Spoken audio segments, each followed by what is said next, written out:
네, 안녕하세요. 마케팅의 본질 이야기하는 곽 팀장입니다. 제가 현업에 오래 있기도 하면서 지금도 마케팅 이제 하고 있지만 최근에 마케팅의 변화가 굉장히 있다라는 생각이 많이 들거든요. 그래서 저의 생각을 간단히 한번 여러분들하고 정리해 보면서 같이 한번 살펴보도록 하겠습니다. 먼저 이제 준비된 내용 먼저 보실 텐데요. 마케팅이라는 영역에 참 많은 활동들이 있습니다. 그렇죠? 뭐 광고도 있고 컨텐츠, 뭐 CRM 여러 가지 활동이 있는데 사실 각각의 역할이 다 있다라고 볼 수 있겠죠. 자, 그래서 최근에 어떤 흐름은 어떻게 흘러가는지 좀 맥락을 좀 짚어보려고 합니다. 여러분이 아마도 마케팅을 한다라고 하면은 가장 먼저 떠올리시는 영역이 바로 광고일 겁니다. 광고가 마케팅의 전부는 아니지만 그래도 가장 대표되는 활동이라고 할 만큼 많은 브랜드에서 집중하는 마케팅 활동 중에 하나라고 할 수가 있을 텐데요. 흔히 이제 예전에 우리가 광고라고 하면은 이 필름, TVC를 기반으로 해서 흔히 4대 매체라고 불렀던 TV, 라디오, 신문, 잡지와 같은 이런 전통적인 매체에 광고를 내보내는 거를 마케팅 한다라고 보통 인식을 했었습니다. 자, 그런데 이제 우리가 디지털 환경으로 넘어오면서 사실은 조금 변화가 있었던 부분이 이제는 디지털 기반의 광고로 이제 변화가 되고 있는 것이죠. 그리고 무엇보다 디지털 광고의 특징은 측정이 가능하다라는 강점이 있다 보니까 과거에 이제 측정이 제대로 되지 않던 필름이나 TVC 같은 광고보다는 디지털 광고가 이제 현재는 메인 축을 차지하고 있는 그런 상황입니다. 우리가 이제 이커머스라든지 브랜드에 대한 웹사이트 등을 이제 운영을 할 때, 그것을 하나의 어떤 거점 플랫폼이라고 이야기를 한다면 여러 가지가 있겠습니다. 자사몰, 그리고 네이버 스마트 스토어, 뭐 쿠팡, 종합몰, 오픈마켓 여러 가지 채널이 있을 겁니다. 자, 그런데 이제 우리가 작년까지는 사실은 이 네이버와 쿠팡이 각각의 30에서 35% 점유율을 두고 굉장히 이제 치고박는 싸움이 현재까지도 계속되고 있는데 최근 들어서는 쿠팡이 조금 더 제 생각에는 좀 더 우위에 있다라고 일단 보여지긴 합니다. 쿠팡이 한 35% 정도 점유율을 이제 가지고 있는 것으로 이제 추정을 하고 있고 네이버도 역시나 30에서 35% 정도 점유율을 가지고 있는 것으로 시장에서 추정을 하고 있습니다. 자, 그런데 이제 네이버에서도 최근에 이제 쿠팡을 따라잡기 위해서 뭐 컬리하고 제휴를 한다든지 아니면 7일 배송을 한다든지 다양한 시도를 하고 있다 보니까 둘의 이제 싸움은 경쟁은 계속될 걸로 이제 보여지는데 이제 마케팅을 하는 이제 입장에서 보면은 과거에는 우리가 어찌 보면 네이버 스마트 스토어에 대한 비중이 좀 더 높았다라고 볼 수 있을 것 같아요. 그래서 이제 네이버 스마트 스토어 중심의 광고 또 뭐가 있죠? 네이버 쇼핑 검색 광고라든지 뭐 네이버 검색 광고라든지 이런 광고들을 많이 진행을 했었습니다. 근데 최근에는 사실은 이 네이버의 광고 로아스와 쿠팡의 광고 로아스가 조금은 다르다고 볼 수 있을 것 같아요. 쿠팡 같은 경우에는 거의 일단 광고가 자동으로 돌아가는 부분, 그리고 광고 효율이 굉장히 높다라는 평가를 많이 받습니다. 보통은 로아스 기준으로 했을 때는 한 300에서 500% 이상도 거뜬히 이제 나온다라는 평가를 많이 받는 반면에 네이버 같은 경우에는 업종별 편차가 굉장히 심하죠. 경쟁이 심한 업종이면 업종일수록 로아스는 굉장히 낮고 또 네이버에서도 여전히 잘 되고 계신 분들도 있고요. 하지만 둘을 비교하자면 네이버보다는 쿠팡이 조금 더 우세하다. 광고 효율적으로는 라고 볼 수 있지만 쿠팡에서 우리가 이제 조금 아쉬운 지점은 수수료율이 굉장히 높고 또 언제든지 또 이 아이템 위너라는 시스템 그리고 쿠팡에서 직접 브랜드를 만드는 등의 위기 요인도 존재를 하다 보니까 사실은 쿠팡이 안전한 플랫폼이라고 보기엔 좀 어려운 부분이 있습니다. 그래서 제 주변에 이제 말씀을 드려보면 쿠팡에서 뭐 월에 몇 억씩 하는데도 남는 게 없다라든지 아니면은 이제 이게 좀 불안하다라든지 이런 말씀들을 많이 해주고 계시거든요. 그리고 가장 결정적으로 쿠팡에서 들어온 주문 자체는 우리 고객의 데이터라든지 고객에 대한 정보가 완전하게 우리 것이 아니라 쿠팡 고객이기 때문에 사실은 다시 한번 그들한테 뭔가를 어프로치하고 CRM을 하기가 굉장히 제한적이다라고 할 수 있을 것 같습니다. 그런 의미에서 사실 네이버가 그런 부분을 잘 파고들어서 이제 브랜드 스토어에 대한 활성화 그리고 고객에 대한 CRM도 굉장히 이제 강화를 하고 있는 그런 지점들을 느낄 수가 있고요. 얼마 전에 이제 영상에서 소개해드린 마케팅 링크 정책이라든지 이런 것들도 결국에는 같은 마케팅을 할 거면 네이버로 조금 더 들어오게 하려는 그런 이제 전략이 숨어져 있다라고도 볼 수 있겠습니다. 그래서 이제 네이버 쿠팡이 양분한 현재 상황에서 조금 이제 마케팅을 먼저 시작하신 분들 혹은 브랜드가 약간 성장보다는 성숙기로 접어드신 분들은 사실은 자사몰에 조금 더 집중하는 모습도 많이 보여주고 있습니다. 자사몰은 일단은 돈이 많이 들어갑니다. 솔직히 말씀드리면 투자에 대한 개념이 좀 적용이 되고 또 자사몰을 운영한다라는 거는 자사몰을 담당할 담당 직원 혹은 뭐 마케터, MD 이제 이런 분들이 필요하다 보니까 인력적인 혹은 이제 비용적인 투자가 좀 들어간다고 볼 수 있는데, 사실 자사몰의 장점은 명확하죠. 그러니까 아무래도 수수료율 자체가 쿠팡이나 네이버보다는 월등히 낮고, 또 이제 주문한 고객의 데이터를 완전하게 활용할 수 있고, 또 우리가 만들고자 하는 어떤 제품 기획 구성이나 서비스나 하다못해 몰 테마 같은 것도 자유도 높게 이제 꾸려서 조금 더 브랜드로서 보여질 수 있다라는 그런 장점이 있겠습니다. 하지만 여전히 규모가 작은 기업에서는 자사몰을 독립적으로 운영하는 데 드는 이제 비용과 이제 인적 자원이 좀 필요하다라는 점이 있겠고요.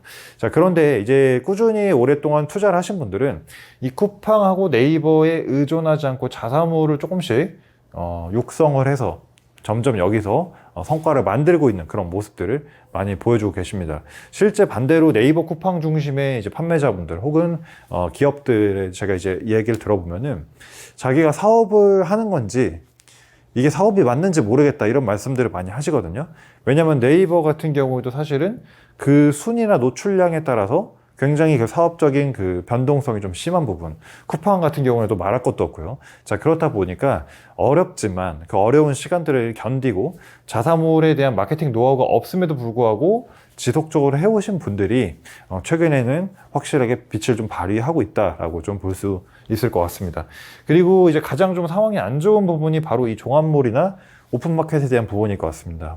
가장 큰 영향은 아무래도 그 회원들의 트래픽 자체를 쿠팡 네이버가 다 빨아들인 그런 이제 부분도 있지만, 작년, 재작년부터 이제 중국 시커머스라고 하는 뭐 알리, 테무 이제 이런 업체들도 같이 들어오다 보니까 사실은 가장 타격을 크게 받은 게 바로 이 종합몰, 오픈몰이다 라고 할 수가 있겠습니다.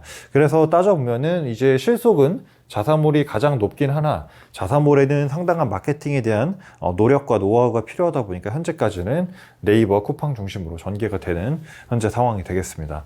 자, 그리고 이제 우리가 판매 플랫폼을 조금 벗어나서 마케팅적인 이제 방법으로 접근을 해보면, 과거에는 우리가 퍼포먼스 마케팅이라고 하는 광고에 대해 집중이 좀 많이 되어 있었습니다.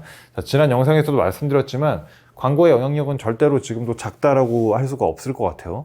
근데 이제 경쟁이 심화되고 또 네이버나 구글의 CPC 단가가 매년 이제 올라가다 보니까 사실 같은 비용을 투여해도 우리가 획득할 수 있는 고객 수, 주문 수는 훨씬 더 비용 효율성이 악화됐다라고 볼 수가 있겠습니다. 그래서 사람들이 이제는 브랜딩을 해야 된다, 이제는 브랜드만의 콘텐츠가 있어야 된다, 이렇게 이야기를 하기도 했었고요.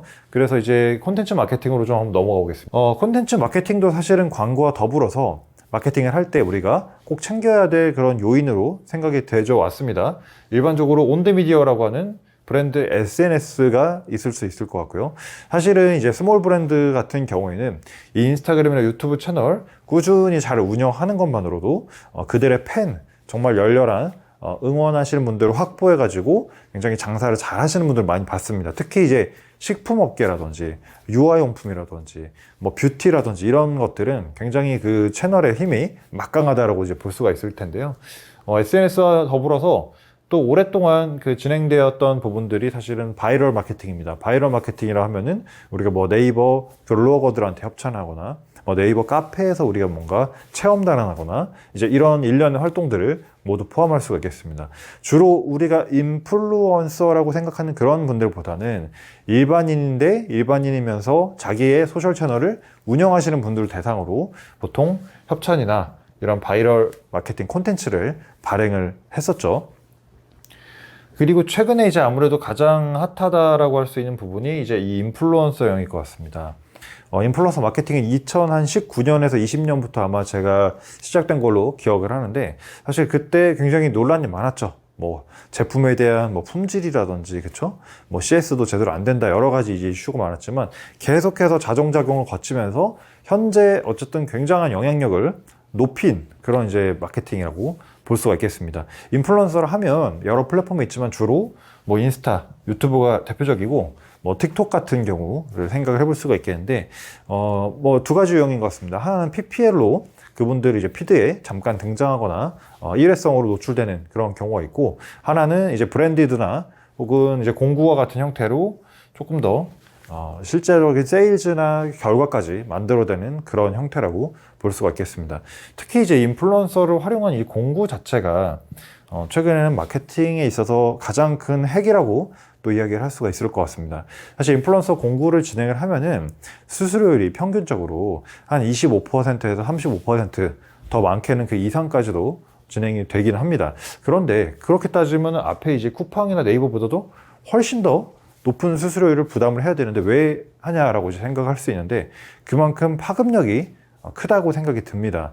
공구를 한 인플루언서랑만 한 게 아니라 여러 인플루언서랑 스케줄링을 해서 순환식으로 하다 보니까 사실은 그를 통한 매출이 굉장히 크고요. 그리고 인플루언서하고 이제 같이 협업을 해서 공구를 진행하다 보면 발생되는 이제 콘텐츠가 있는데 그런 콘텐츠를 가지고 다시 한번 우리가 협력 광고라고 부르는 그런 이제 광고의 소재로서 활용하는 그런 플레이들도 많이 볼 수가 있습니다. 공구하고 결은 비슷하지만 공구가 인플루언서 중심으로 끌고 가는 거였다고 하면은 우리 브랜드 중심으로 끌고 가는 어떤 공구 방식이 또 라이브 커머스라고 할 수가 있을 것 같습니다. 근데 라이브 커머스는 예전보다는 조금 덜 핫하긴 한데 그래도 많은 브랜드에서 사실은 판매하기 위한 그런 좋은 채널로 운영이 되고 있는 것이 현재 사실입니다. 그리고 콘텐츠 마케팅이랑 결이 조금 다르지만 우리 브랜드의 팬이 모여있는 어떤 공간, 뭐 카페가 될 수 있고 커뮤니티 같은 곳에서 사람들의 어떤 팬심을 기반으로 해서 조금 더 다른 사람들을 계속 설득시키는 그런 커뮤니티 기반의 마케팅도 존재를 하겠습니다. 그리고 아까 제가 광고 얘기하면서 빼먹었는데 디지털 광고에서 가장 많이 활용되는 4대 매체, 메타, 네이버, 카카오, 구글 이런 형태로 운영이 되고 있는 현재 상황이 되겠습니다. 자, 그리고 이제 우리가 광고나 콘텐츠를 통해서 고객을 어찌됐든 간에 획득을 했을 때 이제 이 고객이 다시 한번 우리 브랜드에 방문하고 이용을 하게끔 만들기 위해서 사실 수행하는 마케팅 활동이 이 CRM 마케팅이라고 볼 수가 있겠습니다. CRM 마케팅도 굉장히 세분화가 됐는데요. 첫 번째로는 카페24나 고도몰, 아이맵 같은 이제 솔루션을 쓰시는 분들한테는 그 솔루션 자체적으로 요즘에 자동 CRM, 자동 시나리오로 CRM을 이제 보내주는 그런 이제 기능들이 많이 개발이 되고 있습니다. 그래서 쇼핑몰 CMS에서 CRM을 하는 부분. 그리고 두 번째는 이제 우리가 기존에 가지고 있는 고객 정보를 토대로 최근에 이제 카카오에서도 이제 고객 정보만 있으면 브랜드 메시지라는 걸 보낼 수 있는 기능이 새로 출시가 됐죠. 그래서 카카오 채널, 뭐 문자, 뭐 채널톡, 그다음에 이메일 이런 전통적인 수단을 활용해서 우리가 CRM을 진행을 해볼 수도 있겠습니다. 그리고 CRM이라는 게 꼭 전자적인 메시지를 보내는 것뿐만 아니라 우리가 제품을 보낼 때 뭔가 택배에 동봉을 해서 보낼 수 있고 혹은 마케터가 고객한테 연락을 해서 뭔가를 체크를 할 수도 있고 이런 것들이 직접 연락을 취하는 형태 또한 CRM이라고 이야기를 할 수가 있겠고요. 최근에는 이제 CMS의 솔루션 외에 외부 유료 구독 형태로 CRM만 전문적으로 이제 뭐 진행을 하는 여러 가지 솔루션들이 또 개발이 되고 있는 현재 상황이기도 합니다. 그래서 우리가 이제 CRM 단에서는 이미 획득한 고객을 가지고 오래오래 끌고 갈 수 있는 그런 형태 마케팅이 진행이 된다라고 볼 수가 있고, 그 다음에 이제 제가 마지막으로 프로모션이라고 이제 빼놨는데, 프로모션을 빼놓은 이유는 사실은 이 프로모션이란 판매 촉진 활동을 의미합니다. 일반적으로 우리가 뭐 할인이나 구매 한정 사은품을 주거나 아니면 기획 구성을 취하거나 이제 이런 형태를 말하는데, 사실 이 프로모션이란 부분은 우리가 광고를 하든 콘텐츠를 만들든 인플루언서랑 공구를 하든 CRM을 하든 전부 다 반영이 되는 부분이다 보니까 제가 일단 옆으로 좀 빼놓은 부분이 있습니다. 자, 그래서 디지털 환경 안에서의 우리가 마케팅 활동이라고 할 수 있는 것들은 주요한 이런 활동들이 있겠는데, 여기서 이제 제가 몇 가지 포인트를 좀 잡아 보려고 합니다. 자, 과거에는 우리가 이제 마케팅을 하는 방식 자체의 어떤 구조를 떠올려 보면은 일단은 노출이 돼야 된다 라는 이야기를 많이 했었습니다. 노출이라는 거는 일반 사람들하고 접점이 없다 보니까 이런 광고를 통해서, 이게 뭐 네이버 광고든 메타 광고든 어쨌든 여러 가지 광고를 매체를 통해서 사람들한테 많이 보여줘야지 이 노출을 기반으로 해서 유입이 되고 구매가 된다라는 이야기를 많이 했었습니다. 근데 여기서 이제 문제가 뭐죠? 바로 이 광고 시장 자체의 경쟁이 굉장히 치열해진다. 매년 물가가 오르듯이 광고의 물가도 매년 오르고 있습니다. 그러니까 아마 올해보다 내년이 더 광고 단가가 비싸질 거고요. 더 내려가지는 않을 겁니다.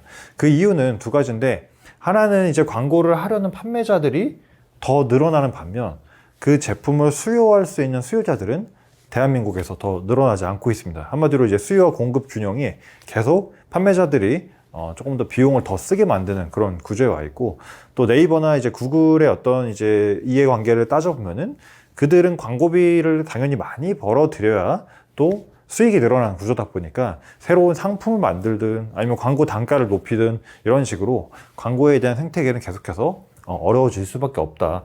자, 그래서 예전에는 광고만 잘 돌려도 마케팅이 잘 됐었죠. 그러다 보니까 광고 대행사도 굉장히 지금도 많지만, 그렇죠? 20년 넘게 정말 호황기를 누렸었던 그런 이제 시절을 보냈는데, 자, 이제 광고 성과가 예전만큼 잘 나오지 않으니까 이 다음은 뭐야? 퍼포먼스 마케팅 다음 넥스트는 뭐야?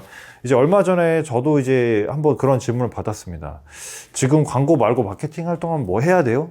이런 질문을 저도 가끔 받는데, 솔직히 말씀드리면 이 콘텐츠 같은 경우에는 약간 스노우볼 같다라는 이제 생각이 듭니다. 콘텐츠를 제가 이번 달에 SNS에 20개 올린다고 해서 3개월간 꾸준히 올린다고 해서 매출이 2배로 뛰냐? 그건 아니죠. 근데 콘텐츠라는 거는 우리가 꾸준히 어떤 타겟 키워드든 어떤 뭐 이미지나 영상이 됐든 간에 꾸준히 올렸을 때 공감하고 동조해 주시는 분들이 많이 늘어나고, 그러면서 점진적으로 이제 성장해 나가는 구조인데, 사실은 당장 다음 달에 뭐 지금 판매하던 거를 뭐 2배씩 팔고 이렇게 할 수 있을 만큼 파급력이 있지는 않습니다. 그렇다 보니까 콘텐츠의 성격은 광고랑은 좀 다르게 천천히 이제 끌고 가는 그런 형태 마케팅이라고 할 수 있는데, 사실은 이제 많은 분들이 바라시는 거는 광고만큼의 혹은 광고 이상의 성과나 실적을 보통 요구하시는 경우가 많이 있는 것 같아요. 자, 그러다 보니까 콘텐츠 마케팅 해야 됩니다, 브랜딩 해야 됩니다, 아무리 얘기를 해도 이게 어떤 보조적 수단으로 활용이 될지언정 그게 얼만큼의 임팩트가 있어요, 혹은 얼만큼의 실효성이 있어요 라는 거에 대해서는 약간 퀘스천 마크를 가지고 있는 것 같습니다. 자, 그런데 여기서 이제 제 사례를 한번 말씀을 드리면, 저희도 이제 마케팅 회사를 하다 보니까 상당히 많은 브랜드들을 운영을 하고 있습니다. 당연히 그 브랜드의 대다수는 이 광고에 대부분 집중이 되어 있기도 하고요. 자, 그런데 이제 몇몇 브랜드에서 좀 계속 변화를 주고 있는 부분이 이런 방식입니다.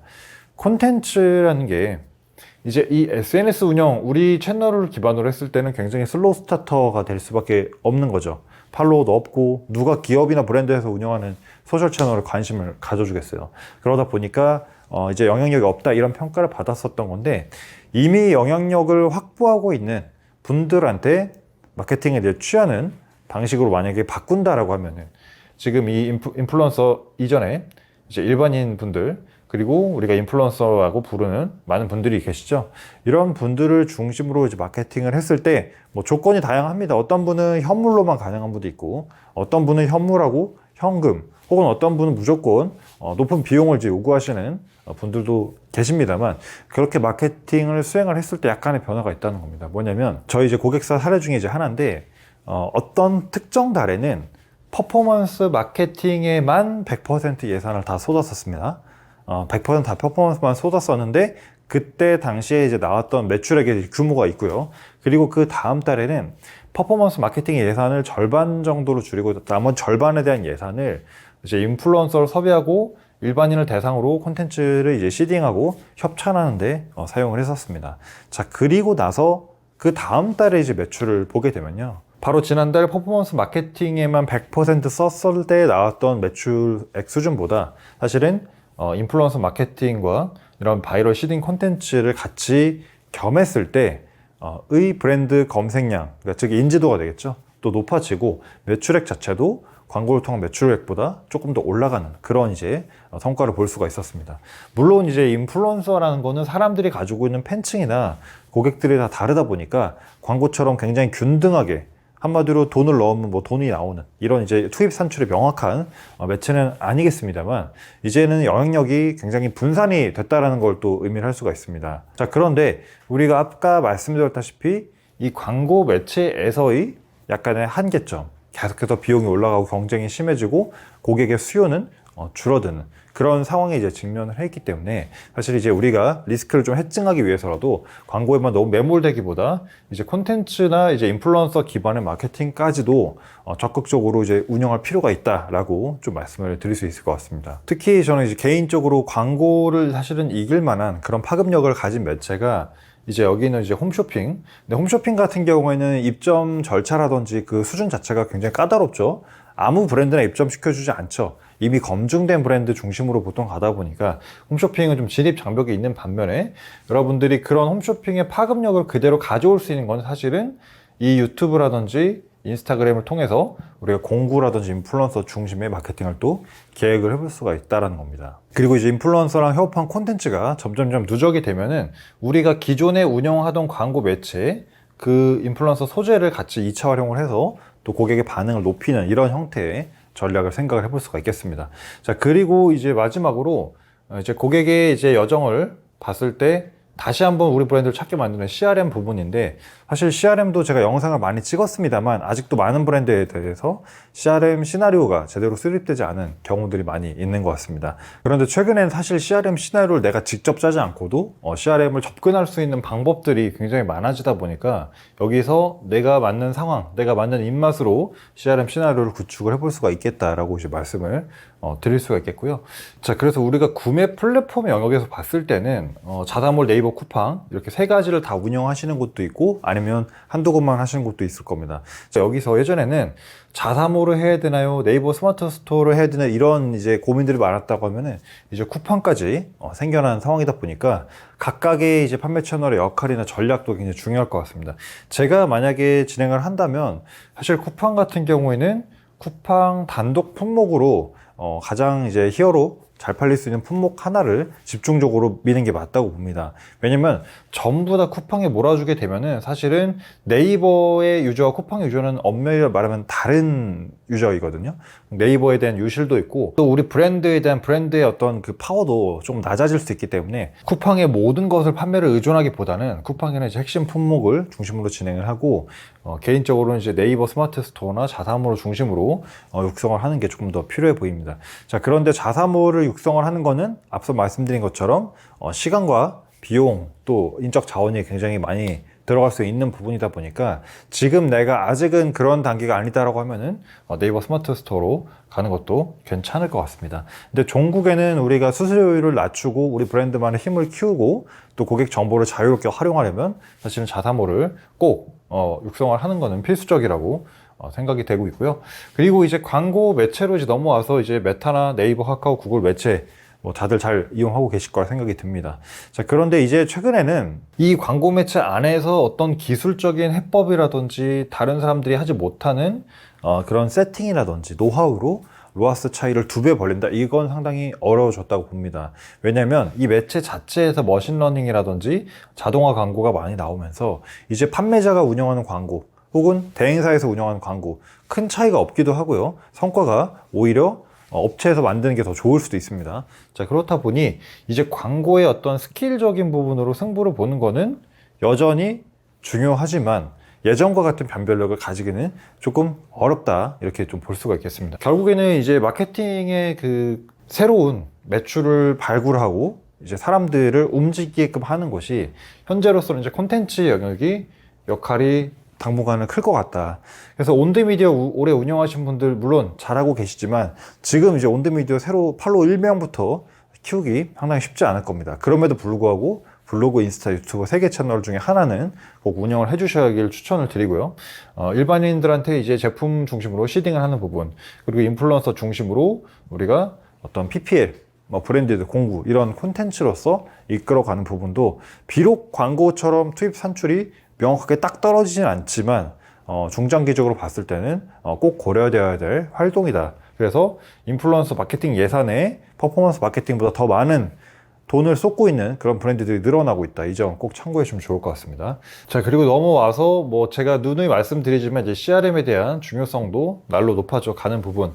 따라서 이제 우리가 고객이 이제 소비 인구가 2천만 명 정도밖에 안 되는 이제 시대이기 때문에 계속 고객이 새로운 사람들이 들어올 거라는 어떤 환상은 버리고 기존 고객 육성에 좀 집중해야 된다, 이렇게 정리를 해볼 수가 있겠습니다. 네, 이렇게 해서 제가 이제 유튜브에서 좀 부분적인 내용씩 다루던 마케팅의 각 활동과 부문들을 오늘 한번 종합을 해보면서 최근에는 디지털 마케팅이 어떤 환경으로, 어떤 생태계로 돌아가고 있는지 같이 한번 정리해보는 시간을 가졌습니다. 오늘 준비한 영상은 여기까지고요. 저는 다음 영상으로 다시 인사드리도록 하겠습니다. 여러분 고맙습니다.